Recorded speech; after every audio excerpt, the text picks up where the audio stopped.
өөрийнхөө дараа үеийн залуучуудад яг цогтой залуусын яг хөтөлбөрийг бүр тэр чигээр нь гэж бас дамжуулахыг хүсэж байна. Хамгийн сайн сонсогч байхыг шийдвэр гаргасан.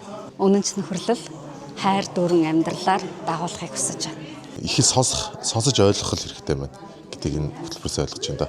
Зүүн замд чиглүүлье. Тууштайгаар тогтмол залбирахыг эрхмэлж байна. Залуучуудаа нэгээ шүмжлэхгүйгээр, доромжлохгүйгээр хүндэлж харилцах хэрэгтэй гэдгийг ойлгосон. Тэгээд бас одоо дахин шинэ апдейт хийж байгаа болохоор үнэхээр баяртай байна. Дахин үргэлжлүүлэх урам зориг авлаа.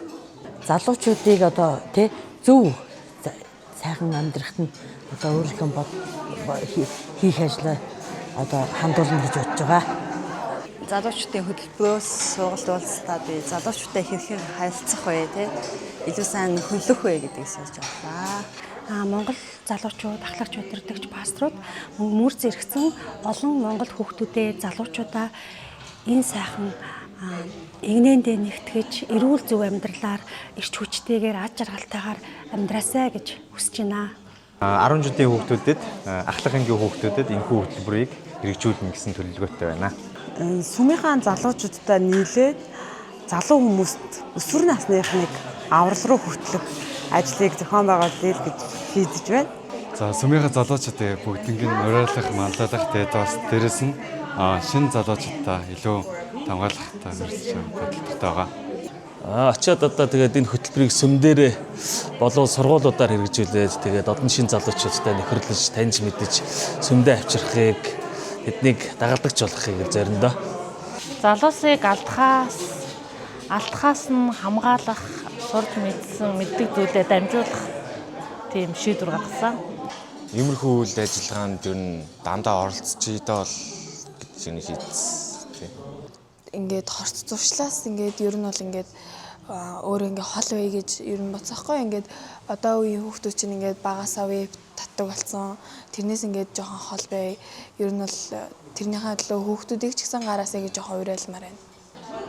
Залуучуудад илүү хүртээмжтэй байх нь тийм хэл.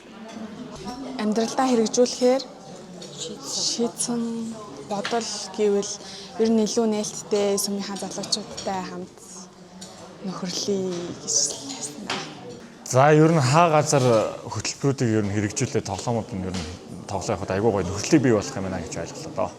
Залуучууд хүүхдүүдэд бурхныг хайрлахаарыг зүрх сэтгэлд нь гал асаахыг хүсэж байна. Амьдралдаа хэрэгжүүлэх чухал зүйл нь залуу хүмүүсийн төлөө сэтгэлээ зориулж тэдний төлөө гар бие оролцъё гэж аяг хүссэн. Зөвхөн бас ойр тойрныхоо хүмүүс гэлтгүү дэлхийд даяар чадах хүмүүстэй бас хүрэхийг маш хичээж байна. Бурханд ингэж уучлан залбирдаг тийм хүн байх нь чухал юм байна гэдгийг амар их ойлгосон. Мөн тэр хүмүүсийнхаа төлөө бас нөхөрлөх цаг гаргаж өгдөг. Тийм бас сонсогч нь байх нь чухал юм байна гэдгийг ойлгосон. За чуулганаараа бид нэр жилд нэг одоо ийм бүх нийтийн Youth Alive конгрессыг бас хийгээд заншиж үздэг юм уу гэж бодлоо. Багасаа болохоор ингээ олон хүмүүс тусдаа гэсэн мөрөөдөлтэй байсан. Тэгээд энэ мөрөөдөлтөд хүрэхийн тулд цогцоо залуус бол миний гүүр болох юм байна. Маш олон залуучуудад цогцоо залуус хөлбөрөөр дамжуулан хүрч болох юм байна гэдгийг ойлгосон маш сайхан сургалт байлаа. Маш их баярлалаа.